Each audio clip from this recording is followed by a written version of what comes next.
A paz do Senhor a todos que nessa noite mais uma vez estão nos acompanhando, melhor dizendo, nessa live sobre a lição do segundo trimestre de 2020.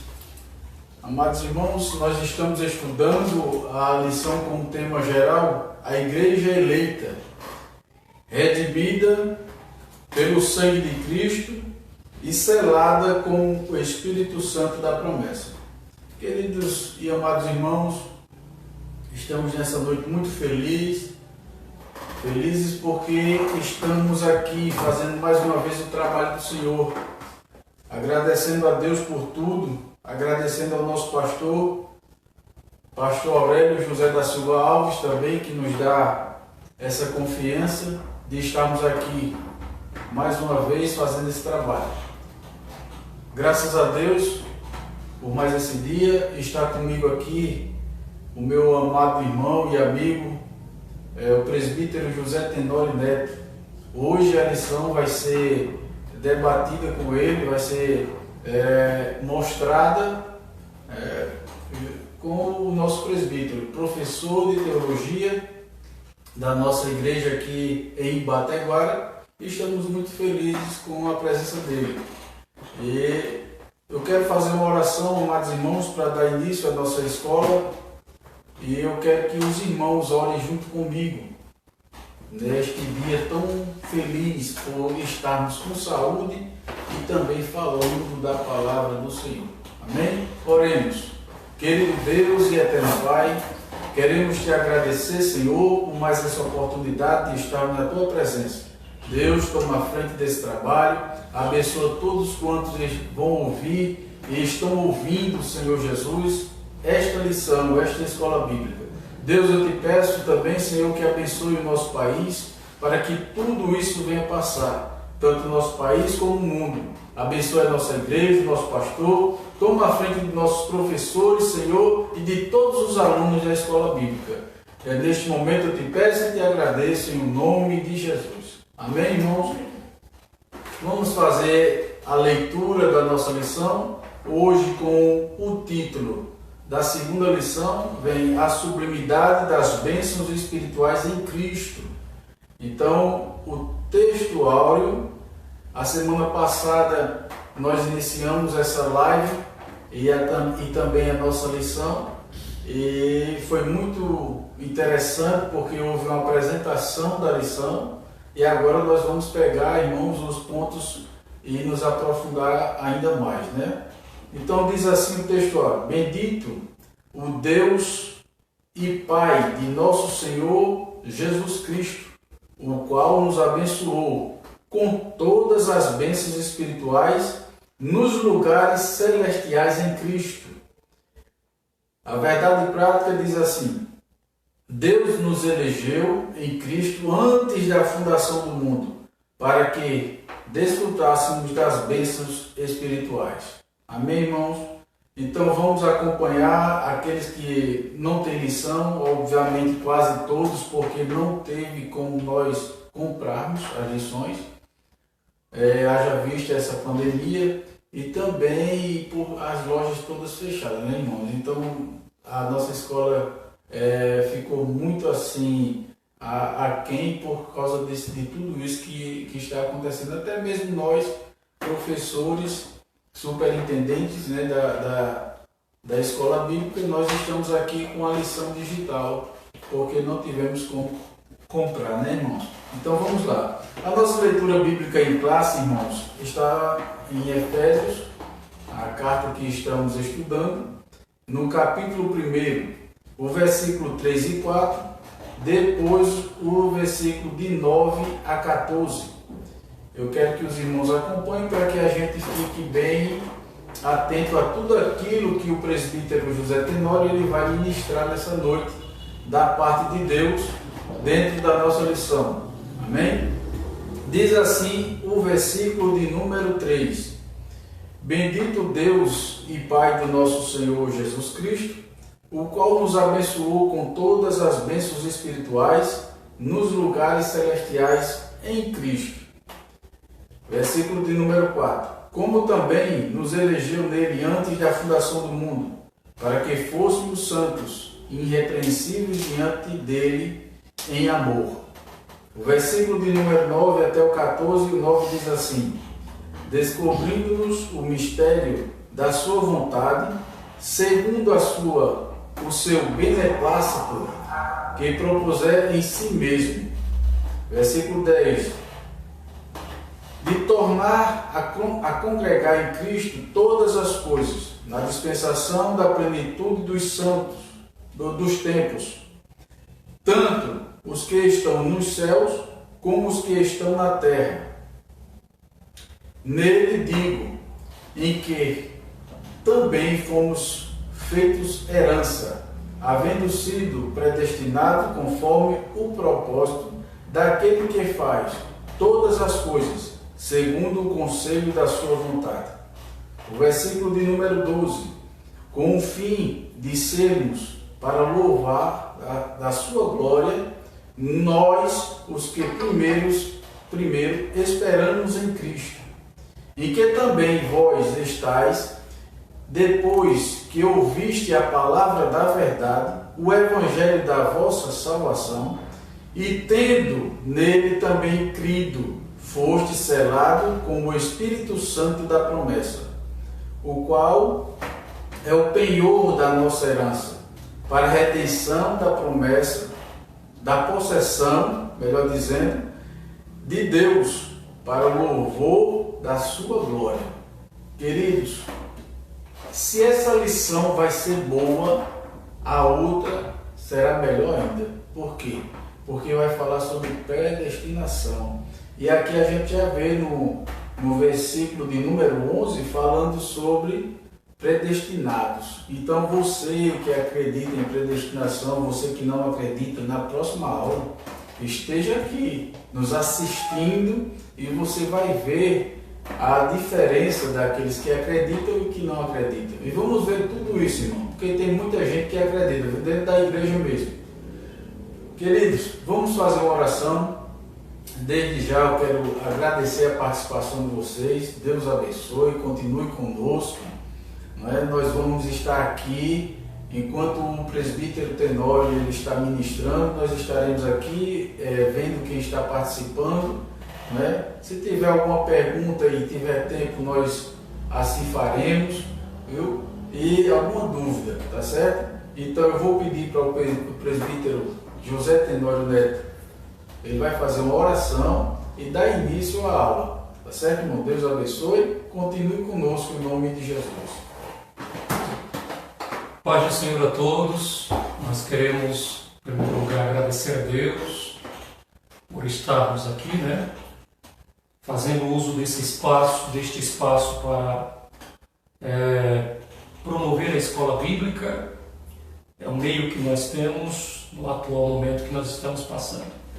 Nós queremos orar ao Senhor, pedir para que Ele venha nos ajudar nesta hora, que o Espírito Santo seja o condutor deste momento, porque Ele é a razão de estarmos aqui, e assim acreditando que a sua graça, sua misericórdia, sua benevolência será despejada sobre nós.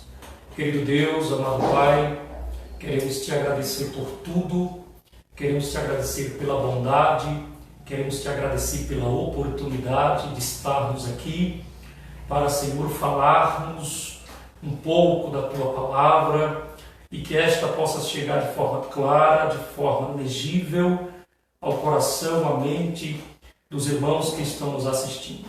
Abençoe, Senhor, a todos quanto esta mensagem irá chegar. Que a Tua bondade alcance, ó Deus, os Teus servos. Que a Tua bondade alcance a Tua igreja, que a Tua bondade alcance o nosso país. Obrigado por essa oportunidade.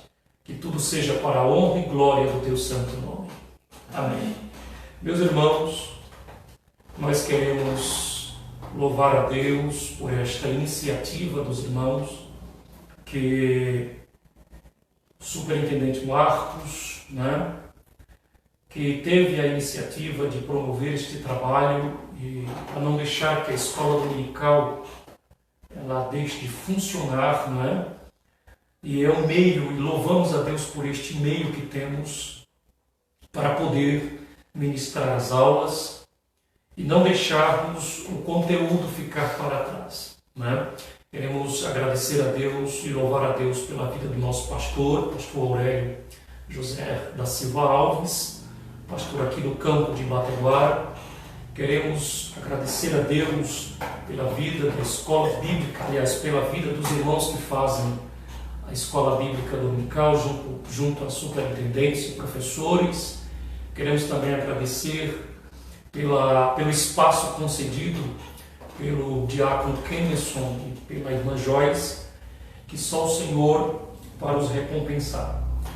E louvamos a Deus por este momento. E antes de nós iniciarmos a aula, é uma bênção nós estarmos aqui, porque a igreja ela não deixou de funcionar, né?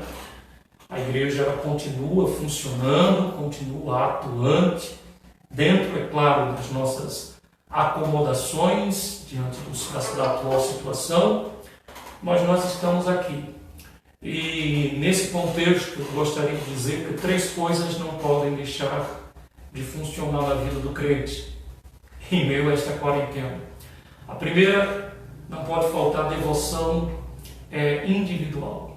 Devoção fala daquilo que devemos fazer quanto às nossas atividades espirituais. Não é porque não está havendo culto, liturgia no templo, mas nós devemos buscar o Senhor, continuar buscando o Senhor, continuar descendo, consagrando a nossa vida, fazendo as nossas leituras da palavra. Devemos continuar nos consagrando, né? Orando, buscando ao Senhor. Isso é devoção que independe da igreja, independe do funcionamento da igreja. Isso é devoção e compromisso individual de cada crente. A segunda coisa que não pode faltar é o estudo da palavra de Deus. Pois o estudo da palavra de Deus nos fortalece, nos edifica, né? Nos estrutura. E você tem a oportunidade de estudar a palavra de Deus na terça-feira com o nosso pastor presidente, no canal da Assembleia de Deus, da AD Alagoas. Você tem a oportunidade de estudar a palavra de Deus na sexta-feira com o nosso pastor, no culto de ensino, no culto de doutrina. Você tem a oportunidade de estudar aqui, repito, na escola dominical, da forma que nós estamos aqui promovendo. E você ainda tem a oportunidade de estudar a palavra de Deus no domingo, também com o nosso pastor. Então não podemos deixar de nos alimentar da palavra de Deus, além das suas leituras e dos seus estudos devocionais que você também deve fazer. E a terceira coisa que não pode faltar em meio a tudo isso que nós estamos vivendo, e eu estou falando da prática religiosa de cada crente, que é as nossas contribuições, né? A igreja está funcionando, a igreja tem as suas despesas e devemos também ter esta consciência, porque contribuir é também servir a Deus. Então são 3 coisas que nós não podemos deixar de fazer em meio a esta situação. Não apenas em meio a esta situação, mas em todas as circunstâncias.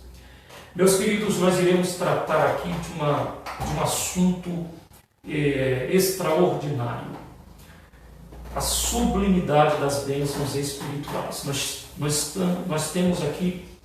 estamos tendo aqui um privilégio muito grande, uma oportunidade ímpar de estudar essa carta, a carta aos Efésios, a carta mais sublime do Novo Testamento. Não é à toa que os eruditos, os estudiosos, os comentaristas, eles são unânimes em dizer que esta carta aos Efésios, é considerada dos escritos mais sublimes da literatura paulina, das epístolas de Paulo, né? O grande contemporâneo comentarista e expositor Hernán Dias Lopes, né? Se não o maior do nosso tempo, Hernán Dias Lopes, ele diz acerca da carta que devemos estudá-la, né, como se estivéssemos pisando em solo sagrado, devemos fazer isto, né? Com os pés descalços, com os olhos molhados de lágrimas e o coração ardendo pela presença de Deus. É uma carta de fato muito sublime, é uma carta maravilhosa. É a carta que trata de assuntos diversos, de caráter teológico, de caráter individual, de caráter familiar, de caráter cristológico, cristocêntrico. É uma carta espetacular. E ficamos muito felizes nesta oportunidade de poder estudá-la. E hoje nós iremos tratar, eu vou fazer aqui, usar um método pedagógico para que a gente possa explorar o material didático que é a nossa missão. Alguns irmãos não puderam comprar, não tiveram a possibilidade, né, de comprar a lição, e eu vou fazer aqui algumas leituras do próprio material e assim fazendo os comentários para que a gente possa aproveitar bem o material. E assim você pode também fazer a sua pergunta, tirando as suas dúvidas. O presbítero Marcos está aqui, ele nos passa a pergunta e a gente tenta, na medida do possível, tentar responder. Então, sublimidade das bênçãos espirituais. E o que é sublime? E isso me chamou a atenção. Sublime é aquilo que excede o senso comum, aquilo que é excelente, aquilo que é nobre, que causa admiração. Sublime, há uma definição no dicionário de que sublime é aquilo que possui qualidades divinas. E nós estudaremos a sublimidade das bênçãos espirituais. Iremos falar das bênçãos espirituais em Cristo. E eu gostaria já aqui tratar com vocês dos objetivos da lição. O objetivo geral desta lição é esclarecer as bênçãos espirituais concedidas por Cristo. Quais são as bênçãos espirituais? O que são as bênçãos espirituais? Os objetivos específicos primeiro, refletir a respeito da nova posição em Cristo. Né? Sabemos que nós ocupamos uma posição privilegiada, resultante do efeito, do resultado da obra redentora, do plano divino, do projeto divino redentor através de Jesus Cristo. Evidenciar a realidade de uma vida cristocêntrica, Cristo no meio, Cristo no centro, neste mundo. E por último, o terceiro objetivo específico é explicitar, deixar claro, evidenciar, enfatizar que o Espírito Santo desempenha um papel fundamental no plano da redenção. Então são esses três principais objetivos que nós temos para alcançar nesta aula. E lá tem um ponto, interagindo com o professor, lá no final, e é este o nosso desejo, é isto que nós queremos alcançar nesta noite. O desafio de levar você, aluno, aos irmãos, a sentir-se agraciados pelas extraordinárias bênçãos e que isso leve a glorificar a Deus por tamanha bondade e misericórdia para com os pecadores. Este é o nosso objetivo. No final, irmãos, nosso desejo é que você compreenda que você foi altamente enriquecido, abençoado com toda sorte de bênçãos espirituais. E que isso gere dentro de você o desejo, a vontade de glorificar a Deus por sua bondade e tamanha misericórdia. Esse é o nosso desejo. Então, nesta lição nós iremos abordar a grandeza, a excelência e o perfeito projeto divino. Que projeto foi este? Gente, sabemos que aprove a Deus, desde a eternidade, salvar a humanidade caída pecadora Deus não foi pego de surpresa, né? Desprevenido, mas ele já tinha elaborado um plano da eternidade com o propósito de nos salvar e de nos conceder bênçãos espirituais. Então nós, né, somos privilegiados, somos alcançados por esse projeto divino de Deus, este plano que em teologia nós chamamos de plano redentor, o plano redentório, o plano salvífico. Este plano, ele foi elaborado, ele foi planejado, foi executado por Cristo e consumado por Cristo, né? E nós, beneficiados deste plano, desfrutamos de bênçãos espirituais. Então, Deus quis executar um plano de restauração e de reconciliação com a humanidade caída. E é por isso que o apóstolo Paulo, de antemão, nos faz um convite aqui. Ele nos chama a adorar a Deus, a um coração agradecido, a um coração profundamente tocado pelo sentimento de agradecimento, pela revelação deste plano. Esse plano que estava oculto, este plano que estava em secreto, mas foi revelado no Evangelho. Então é isso que nós iremos tratar, a fim de glorificar a Deus. Então vamos lá, o primeiro ponto da lição: a nova posição em Cristo. Se você tiver a sua lição aí, acompanhe-nos. A nova posição em Cristo. Quando falas em nova posição é porque é uma velha, né? Essa velha posição, em contraste de aqui, é aquela condição de velho homem, dominado pela natureza adâmica. Sabe-se que toda a humanidade em Adão tornou-se pecadora. É aquilo que Agostinho de Hipona, o chamado Santo Agostinho, um dos maiores pensadores, né, da filosofia cristã na Idade Média, e ele chama-se esse pecado herdado de Adão de pecado congênito, né? Também chamado de pecado original. Então, nós estávamos perdidos, condenados à morte eterna, né? Mas fomos alcançados pela infinita graça de Deus. Veja, nós estávamos numa velha posição, na posição de condenação, na posição de pecadores, influenciados, dominados pela velha natureza, a natureza adâmica.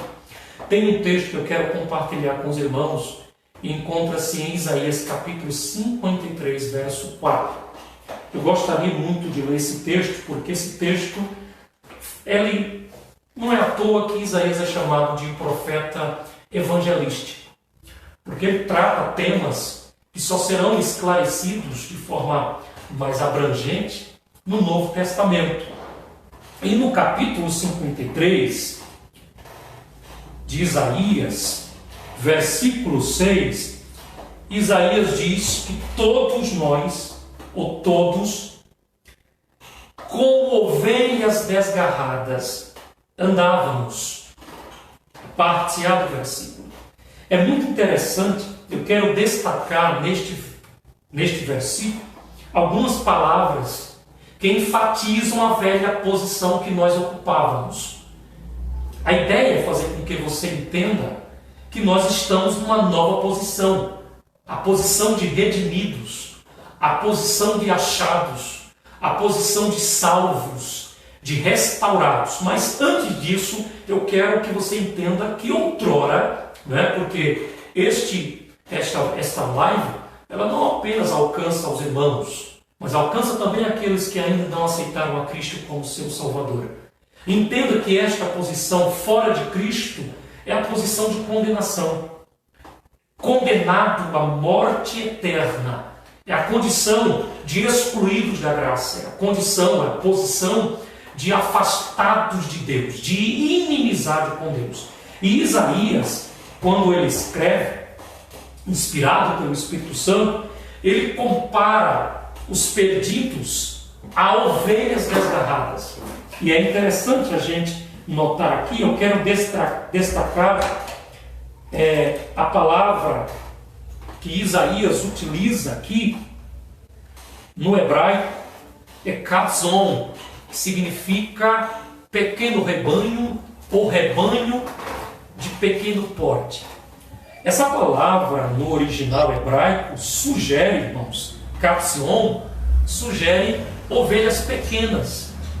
E quando eu leio, e quando eu sei que a palavra katzon, ela está totalmente ligada à palavra tayonu, que significa vaguear, perambular, que significa estar perdido.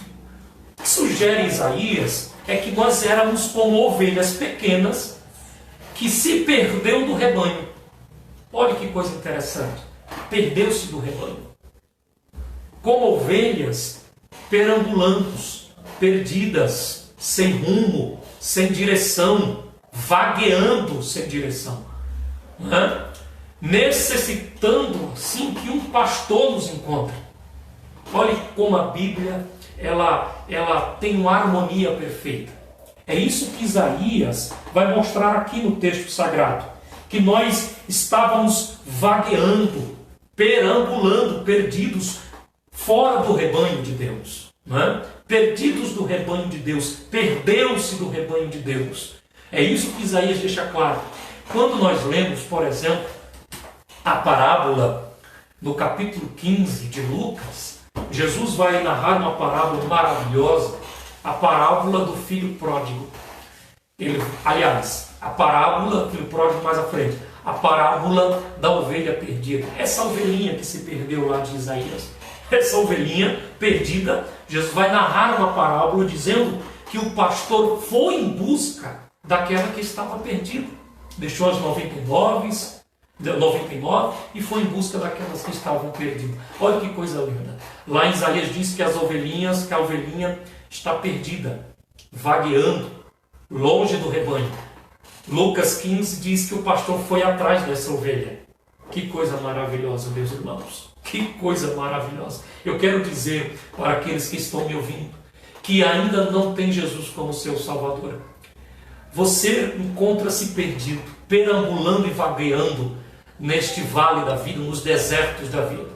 Mas eu quero te dizer que há um pastor que deseja te encontrar. E uma vez que ele te encontrar, cumpre-se o que está no Salmo 103. Ele nos fez povo seu e ovelhas do seu pasto. Que coisa maravilhosa! A ovelha que estava vagando, a ovelha que estava perambulando, a ovelha que estava perdida, foi encontrada pelo pastor e agora pertence ao seu rebanho. Pertence a ele. E uma vez pertencendo a ele, aí cumpre-se o que a lição propõe a dizer. Ocupa uma nova posição. E essa nova posição lhes dá o direito de desfrutar das bênçãos divinas.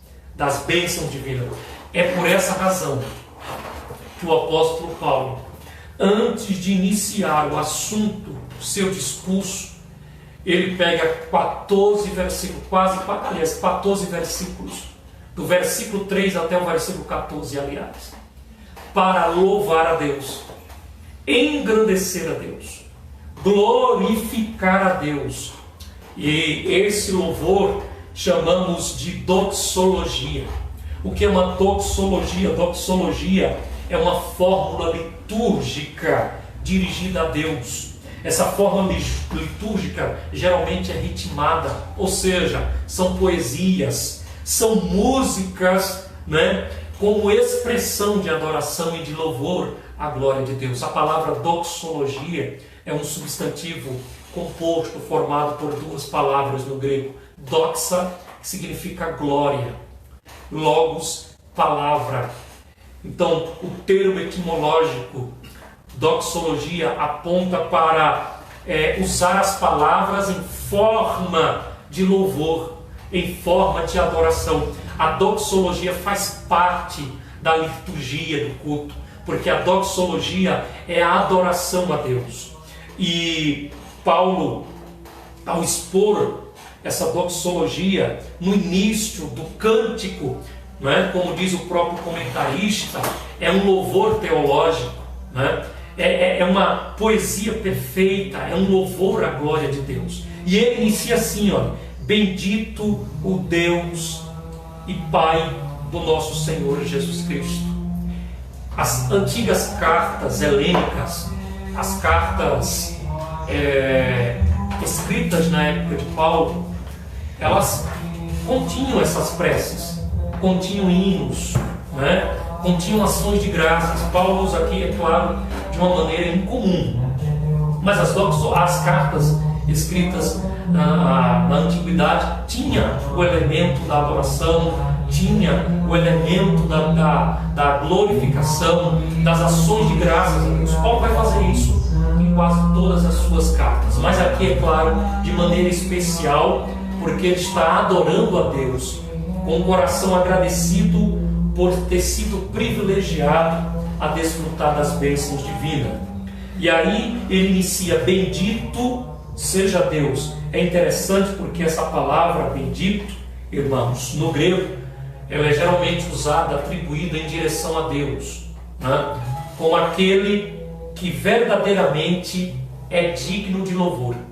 As preces judaicas, ou seja, as orações judaicas, elas também iniciavam dessa forma, né? Bendito seja Deus que ajudou o seu povo de uma forma ou de outra. As preces judaicas, os hinos judaicos também iniciavam dessa forma. Dentro do contexto de Paulo, é uma verdadeira adoração a Deus. E essa adoração é resultante de quê? Da sua consciência de que ele desfruta, e nós desfrutamos, na verdade, dessas bênçãos espirituais, das bênçãos divinas. Por isso que Paulo aqui nos convida a adorar a Deus.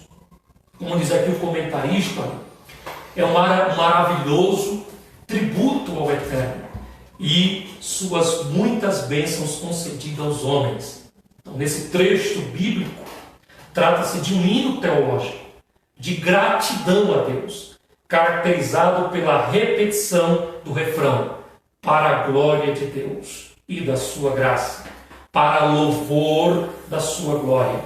Então, meus queridos irmãos, Deus, o Pai de nosso Senhor e Salvador Jesus Cristo, é o único que merece a digna adoração, o louvor e o tributo de adoração, por causa da sua bondade, da sua misericórdia, né? E no segundo subtópico da lição, as bênçãos espirituais. Olha, irmãos, é muito interessante a gente... Vou parar um pouquinho aqui e pegar o texto sagrado, porque eu quero fazer alguns comentários sobre o mesmo, sobre essas bênçãos que nós desfrutamos em Deus. Quando Paulo, ele expressa aqui no capítulo 1, versículo 3: bendito o Deus e Pai de nosso Senhor Jesus Cristo, que nos tem abençoado com toda sorte de bênçãos espiritual nas regiões celestiais em Cristo Jesus. Veja bem, Paulo diz aqui: bendito, adorando, engrandecendo, louvando a Deus, por ter nos enriquecido de toda sorte de bênçãos espirituais. Primeiro ele fala, e quando nós vemos aqui sobre as bênçãos espirituais, ele fala sobre a natureza dessas bênçãos.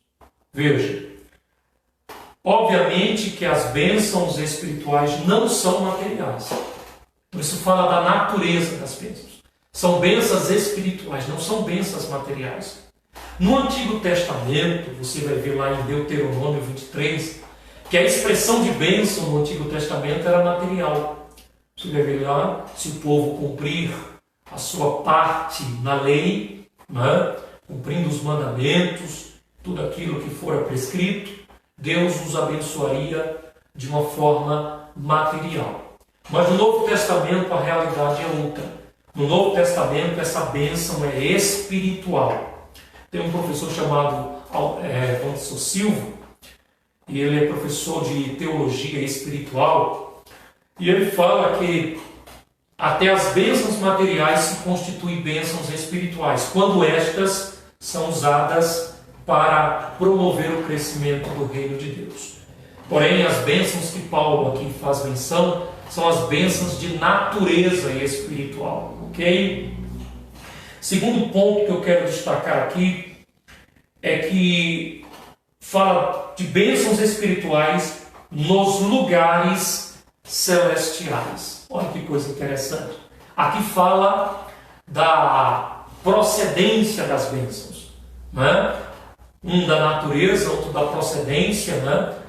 Da origem das bênçãos, da realidade das bênçãos. São bênçãos vindas dos lugares celestiais. Muitos comentaristas afirmam, por exemplo, como Russell Shedd, um grande expositor, um grande teólogo, ele afirma que essas bênçãos vindas dos lugares celestiais não se referem a um lugar físico, mas sim a uma realidade espiritual. Como também ele afirma que essas bênçãos, essas bênçãos dos lugares celestiais, ela revela que o crente em Cristo, em certo sentido, já desfruta daquilo que é celestial. Né?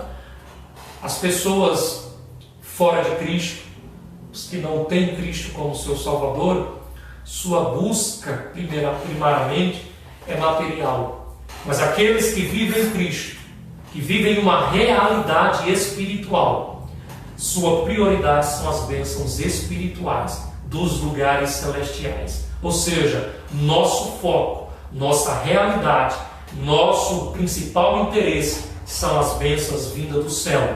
Por isso, Paulo, escrevendo aos Colossenses, capítulo 3, diz: se vocês nasceram de novo, ou se vocês já ressuscitaram com Cristo, pensai nas coisas que são de cima, e não as que são da terra. Paulo não está dizendo que as da terra não são importantes, como está aqui na lição, que as da terra não têm nenhum valor, mas Paulo está falando de prioridade. Então a prioridade do crente são as bênçãos espirituais dos lugares celestiais, não de um lugar físico, porque, por exemplo, os judeus, no nosso conceito moderno, né, científico, o céu tem algumas divisões: o céu astronômico, né, a atmosfera que nós vemos e todo o universo. Na época de Paulo não havia essa divisão. Na época de Paulo, os judeus eles separavam os céus em 7 regiões ou 3 regiões, né? E havia uma região, a região principal, que era a região da habitação de Deus e dos seres espirituais. Portanto, quando Paulo fala das bênçãos dos lugares celestiais, ele está falando da realidade dessas bênçãos, certo? E não do lugar. Então, essas bênçãos são mencionadas ao longo de toda a passagem de Efésios. E eu contei aqui 8 bênçãos, só aqui neste tópico. A primeira bênção: Deus nos elegeu. Eu não vou entrar nos pormenores, porque, por exemplo, na próxima lição vamos falar sobre eleição. E é claro, quando se fala em eleição, há 2 pontos de vista, né, teológicos: o arminiano ou calvinista. Então, o termo eleição é um termo que gera muita discussão, não apenas agora, mas isso vem se arrastando por muitos tempos, baseado nos seus 2 principais expositores, João Calvino e Jacob Armínio. Mas nós não queremos adentrar nessas questões teológicas. O espaço não é para isso, ok? E até porque na próxima lição isso será discutido com mais espaço e propriedade. Outro termo também que está incluído nesse debate teológico é o termo predestinação. Elegeu, irmãos, só por cima, sem entrar nas discussões acadêmicas e teológicas sobre eleição e predestinação. Eleição fala de escolha, né? Deus nos escolheu, e essa escolha ocorreu antes da fundação do mundo, ok? Uma escolha, o verbo eleger no grego denota uma escolha especial, retirar alguém de um grupo maior para o exercício de uma função especial. E a outra palavra é predestinou, é a segunda bênção, predestinou-nos para sermos filhos. O que é predestinar? A palavra predestinar significa destino pré-estabelecido, pré-determinado. Ou seja, já havia um destino programado, determinado por Deus na eternidade. Qual? Para que fôssemos filhos. Isso é uma bênção extraordinária, né? Terceira bênção, nos fez agradáveis para si.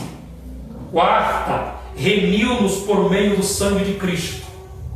Quinto, acolheu-nos por sua vontade redentora.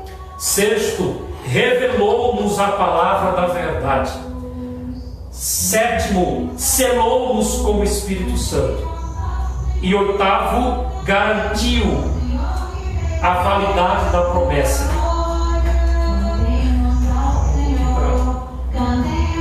O fundo musical não é daqui não, viu? Passando um movimento aqui na rua. Então, se os irmãos escutarem algo estranho, vem da rua. Então, meus queridos, está aqui as 8 bênçãos prescritas somente no capítulo 1 de Efésios. Bênçãos extraordinárias. E todas essas nós desfrutamos em Cristo Jesus. Uma coisa interessante notar é que muitas dessas bênçãos aqui, no Antigo Testamento, eram exclusivas de Israel. Por exemplo, o termo eleito. O termo eleito é um termo exclusivo no Antigo Testamento para Israel, né? Mas agora Paulo afirma de forma categórica que em Cristo todos nós, tanto judeus quanto gentios, são herdeiros das mesmas bênçãos. Irmãos, que coisa maravilhosa! Que coisa maravilhosa! No Antigo Testamento, ou até mesmo na época de Jesus, os gentios, o gentio não judeu, não tinha esse privilégio, não tinha o direito de reivindicar essas bênçãos, né? Quando eu falo de direito, não estou falando que nós merecemos, não temos direito algum para cobrar de Deus, mas no sentido de resultado de quem está em Cristo. Nós não tínhamos esse direito. Portanto, Paulo aqui abrange as bênçãos de Deus para todos aqueles que estão em Cristo Jesus. Amém? Então, vamos lá, vamos continuar. A nova condição, o terceiro tópico. Veja que a nova posição é a posição de salvo. Remido, transformado, liberto, restaurado. E essa nova condição é a condição de estar em Cristo. A expressão em Cristo significa que somos abençoados com toda a bênção espiritual, a partir da sua pessoa e obra realizada no Calvário. Irmãos, essa expressão ela aparece aqui só no capítulo 1, cerca de 12 vezes, em Cristo. Essa expressão significa dizer que é a condição que temos para recebermos estas bênçãos.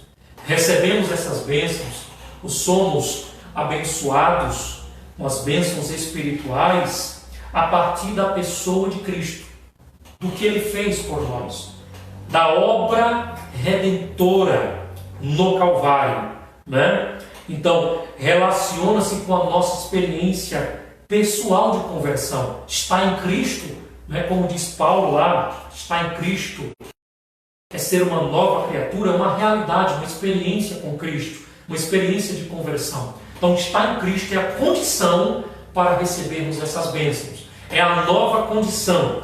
Não é apenas nas regiões celestiais, mas também está em Cristo. Olha que coisa maravilhosa. Então, essa nova vida, ela é conferida somente para quem está em Cristo. Por isso que fala de condição, né? As bênçãos são exclusivas àqueles que estão em Cristo. Então, ó, isto aqui é o oposto da antiga posição. Não é? Qual é a antiga posição? A antiga vida, a vida de Adão, a vida escravizada pelo pecado. Então isso aqui é o oposto. A nova condição é estar em Cristo. E essa condição nos dá o direito e o privilégio de desfrutar de uma nova realidade espiritual baseada na nossa experiência de conversão, não é? Da qual somos abençoados, somos privilegiados com toda sorte de bênçãos espirituais nos lugares celestiais em Cristo Jesus. Então essa nova posição, ela é caracterizada pela nossa salvação em Cristo. E por isso desfrutamos dos benefícios advindos da redenção. Irmãos, o irmão Claudemir, uma vez eu ouvi ele falando que o que nós recebemos depois da salvação é bônus. E é verdade, irmãos. Porque a maior bênção que nós recebemos, sem dúvida alguma, é a nossa salvação. Ela é a condição para todas as outras demais bênçãos. Ok? As bênçãos espirituais, vou enfatizar isso aqui. Ela é condicional. As bênçãos espirituais são condicionais. Essa condição está em Cristo. A maior bênção recebida, sem dúvida alguma, é a bênção da salvação. E dela advém as outras bênçãos, os outros benefícios, os bônus, como diz o irmão Claudemir, né? Os bônus que nós recebemos, os benefícios advindos. E esta é a nossa nova condição. Isso é motivo, sim, para glorificar a Deus, irmãos. É motivo para adorar o Senhor. Porque nós, além de sermos beneficiados com a salvação, o Senhor ainda nos abençoa de uma forma extraordinária, com toda sorte de bênção espiritual. Uma vida, segundo ponto, uma vida cristocêntrica neste mundo. Cristocêntrico é aquilo que está centrado em Cristo, né? Veja só, embora o pecado tenha adentrado ao mundo, Deus projetou a primazia de Cristo, projetou a primazia, Cristo na primazia, no controle absoluto, que todas as coisas estão submissas a Ele. Deus já projetou neste plano, neste projeto, esta primazia, né? Então ele projetou a primazia de Cristo na remissão dos pecadores e na restauração de todas as coisas para o louvor da sua glória. Ok? E dentro deste ponto é interessante a gente, em primeiro lugar, falar sobre a revelação do mistério, né? É interessante porque essa palavra mistério, mysterion no grego, ela sugere aquilo que está escondido, aquilo que está oculto, que não foi revelado. E quando falamos deste mistério, dentro da perspectiva da revelação de Deus, falamos dos decretos divinos, os decretos de Deus que outrora estavam ocultos, que outrora estavam escondidos, mas que por soberana vontade Ele revelou através do Evangelho de Cristo Jesus. Que mistério é esse? O propósito de salvar toda a humanidade, todos os pecadores, certo? Esses conselhos divinos na eternidade, que é o que a palavra sugere, né? O que foi oculto no passado, mas agora está sendo revelado a nós mediante a salvação em Cristo Jesus. Deixa eu procurar aqui o texto. Bem, irmãos, eu acho que o versículo não fala do mistério. É o versículo 9. Os irmãos podem acompanhar aí. Desvendando-nos o mistério da sua vontade. Então, olha, No Novo Testamento é isso. O Novo Testamento sugere os conselhos divinos, escondidos, revelados na pessoa do seu Filho. E esse propósito de salvar a humanidade foi revelado no plano da salvação, que é a salvação de todos os pecadores. E o Senhor fez isso, né? Revelou esse mistério. Essa vontade, como está aqui, de Deus, de salvar a humanidade, segundo o seu beneplácito. Esta palavra no grego é prazer, aquilo que dá prazer. Então, segundo aquilo que lhe agrada, aquilo que lhe dá prazer, amor e misericórdia. A graça, irmãos, deixa eu aqui abrir um parênteses.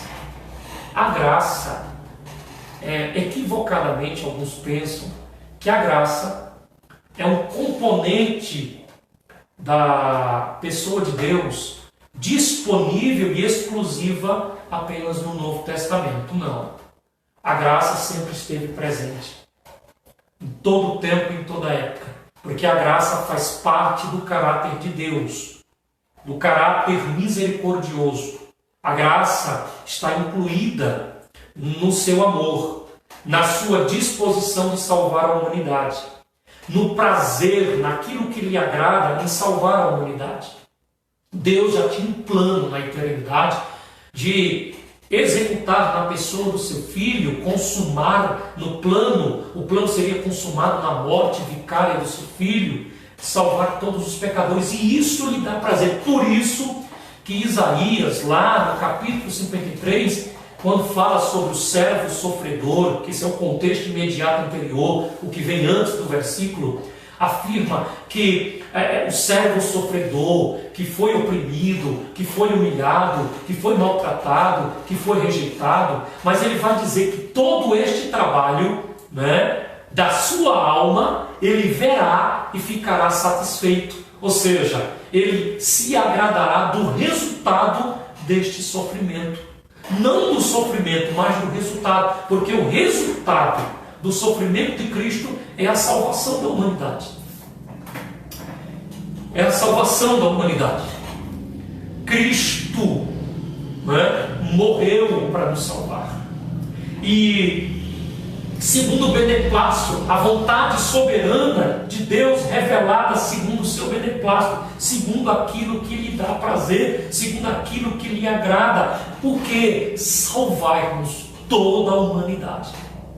Aí Isaías diz, o trabalho da sua alma ele verá e ficará satisfeito. E hoje tem um povo que lhe adora, que engrandece, que exalta, que serve a Deus e reconhece que ele foi beneficiado por um projeto divino, por um mistério que estava oculto, mas foi revelado a nós no plano redentor de Jesus Cristo, o nosso Senhor.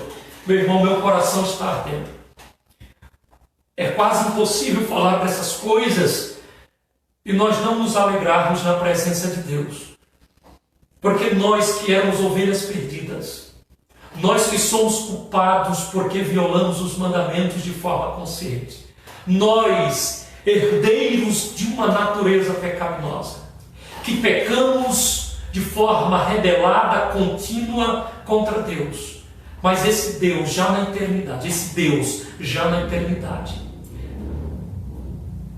havia projetado um plano, havia criado um meio para que eu e você pudéssemos sair dessa condição de condenação, assumíssemos uma nova posição em Cristo, na condição em Cristo, desfrutar desses benefícios espirituais. Conhecer o plano que for oculto e agora revelado. E essa revelação, meus queridos, não é apenas uma revelação de conhecimento, de contemplação, mas de experiência. O plano, ele só pode ser conhecido através dos efeitos da obra de Cristo na cruz do Calvário, na vida de cada um de nós, na experiência de salvação.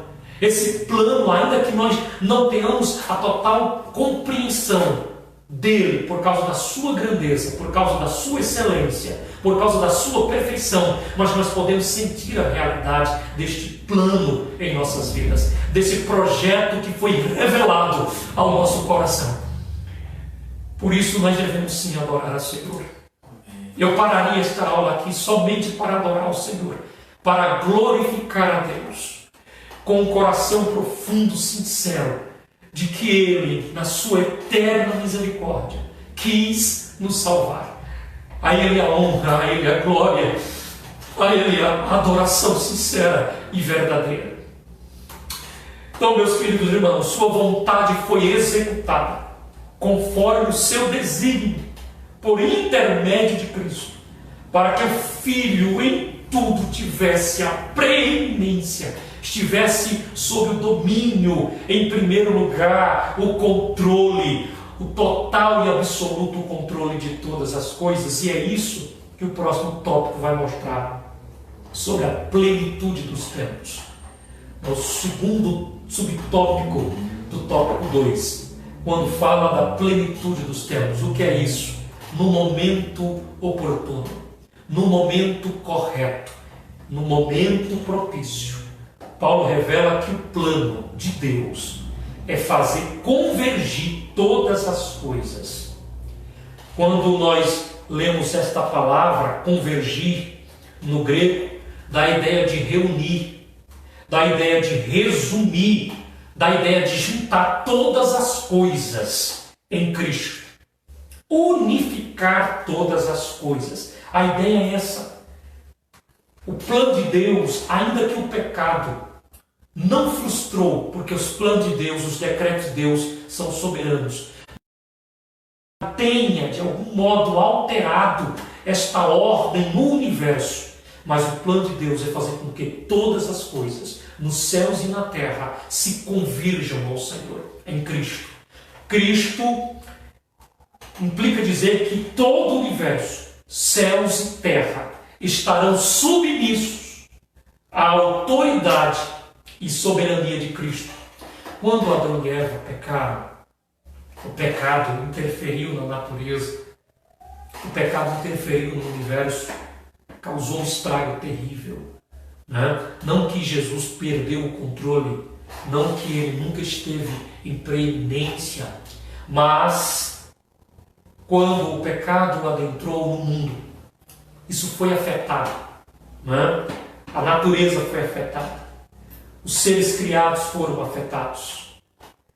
Mas, no plano de Deus, no decreto de Deus, executado na plenitude dos tempos, quando tudo havia se cumprido, para que o Cristo se manifestasse, quando, no plano de Deus, todo o universo, céus e terra, e tudo que nele há, estará submissos à autoridade e soberania de Cristo.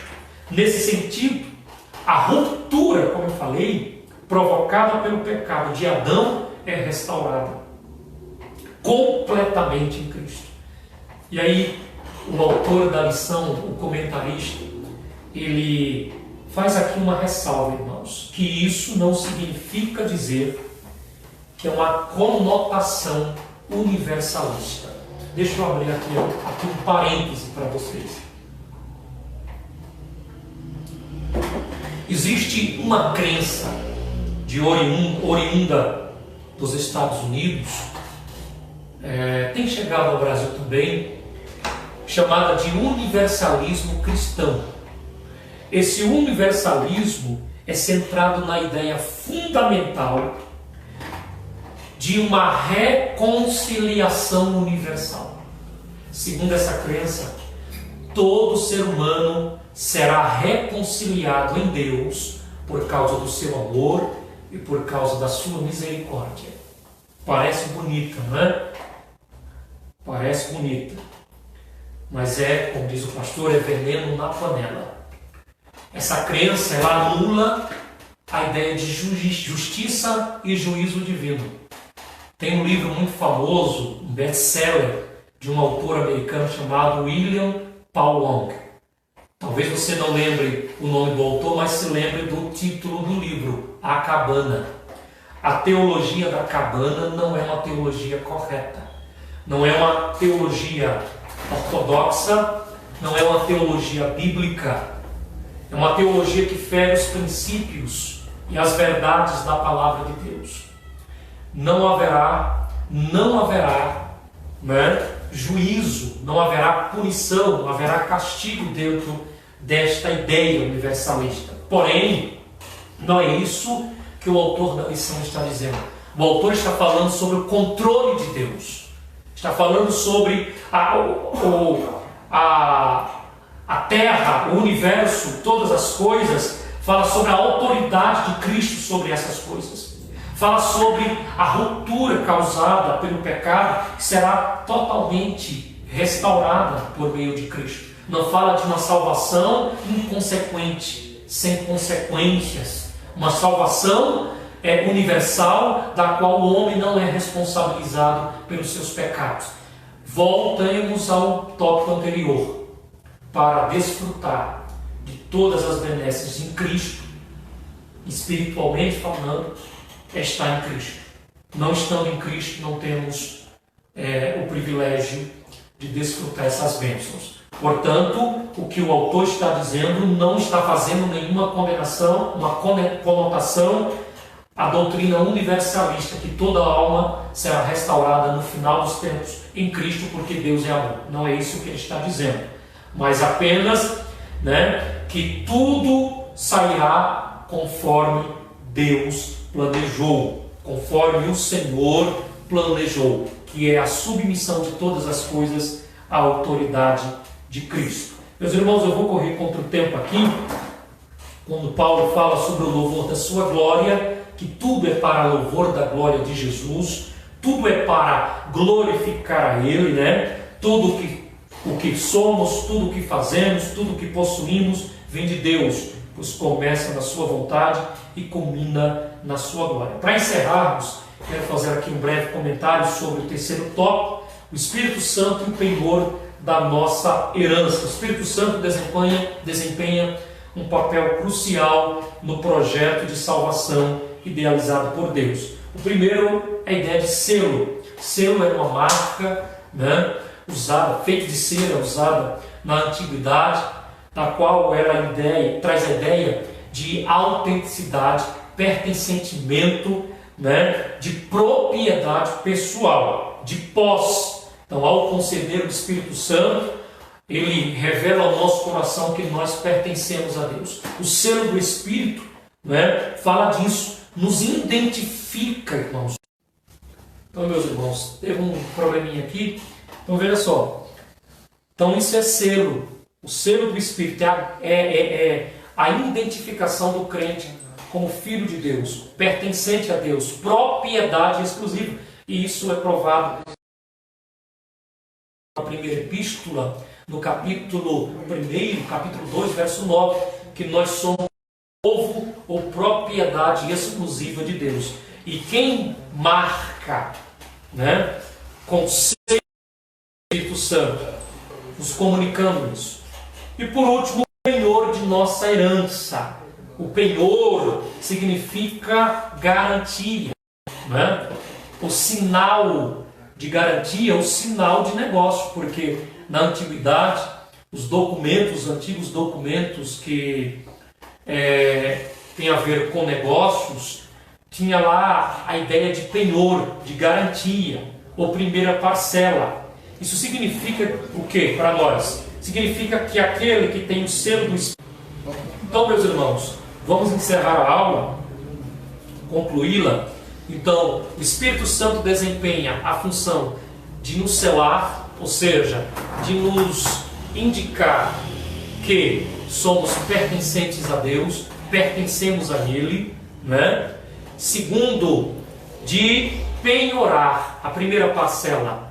Em outras palavras, nós temos a garantias que a salvação é algo pleno em nossa vida pelo Espírito Santo, o selo e o penhor, a garantia.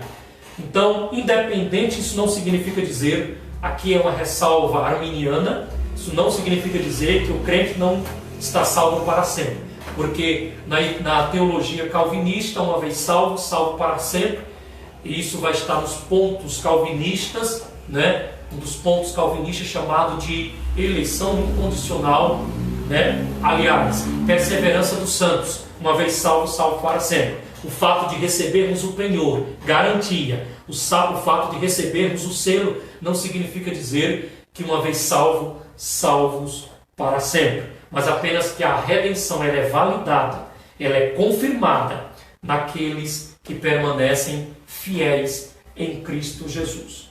Meus irmãos, que Deus abençoe a todos. Vimos aqui uma porção do que está escrito na Epístola aos Efésios, no capítulo 1, que este plano divino, revelado a nós, resulta na reconciliação do ser humano com Deus. E a partir daí, desta restauração, a partir desta reconciliação, nós desfrutamos de inúmeras bênçãos espirituais. Que Deus abençoe a todos e até um próximo ponto, e que Deus possa nos abençoar cada vez mais. Amém. Queridos e amados irmãos, graças a Deus por mais essa escola bíblica, onde nós vemos aqui falando sobre bênçãos, né?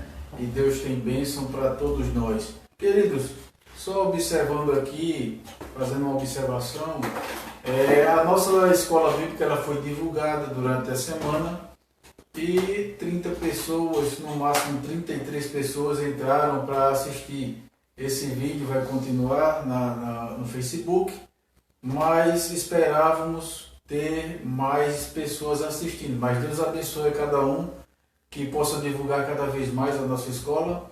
E, queridos amados, só mandando a paz do Senhor para o pastor, que Deus abençoe a ele e a sua família, pois está assistindo, ao presbítero John e a família, ao irmão No também e família, Deus abençoe. E todos aqueles que entraram e falaram alguma coisa. Irmão, Deus abençoe, fique com Deus.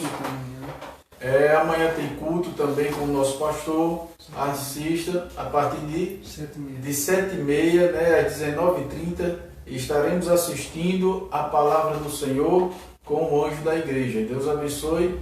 Continue. Irmãos, divulgue a nossa escola. É um trabalho tanto sofrido quando é na igreja e também aqui na live, né? Teve alguns probleminhas técnicos aqui e eu pensava que o celular tinha até parado de gravar e aí houve uma chamada aqui, eu fui para frente, mas é ao vivo, né, irmão? Ao vivo tem essas coisas mesmo, até o repórter mesmo tem hora que se ficam meio embananados, mas é assim mesmo. Deus abençoe cada um, desculpe aí qualquer coisa, mas a próxima lição vai ser muito interessante, eleição e predestinação. Assista, irmãos, venham compartilhar a nossa escola, compartilhe, assista, faça pergunta também, se a gente puder responder, a gente responde, em nome de Jesus, tá certo? Deus abençoe cada um. Eu vou pedir ao presbítero Tenório para fazer uma oração final e nós estaremos encerrando. Em nome de Jesus, fiquem com Deus e sejam abençoados por Ele. Amém?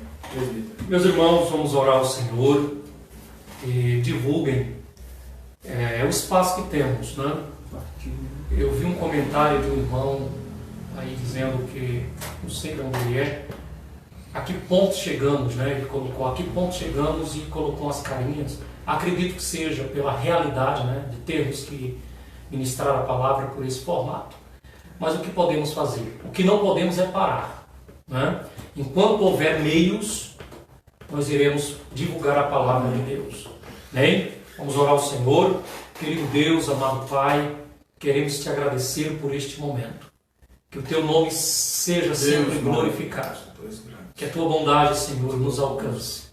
Porque o Senhor tem sido bom para conosco. Deus, nós não somos merecedores. Nós não somos dignos. Por toda a bondade, graça e misericórdia. Por tudo aquilo, Senhor, que tens feito, além de nos salvar, nos tem enriquecido de toda sorte de bênçãos espirituais e também materiais. Continue abençoando, meu Deus, este trabalho. A superintendência, junto aos professores, alunos, Senhor, o nosso pastor, o anjo da igreja. Nos dê graça, abençoe, Senhor, o nosso município. abençoe o nosso Estado, abençoe o nosso Brasil. Cobre-nos com teu sangue, e é o que pedimos, Senhor, e já te agradecemos para a honra e glória do teu santo nome. Amém. Amém. Um abraço também especial ao evangelista Edmilson de São José da Laje. Deus abençoe, meu irmão. E acompanhe, viu? Amém.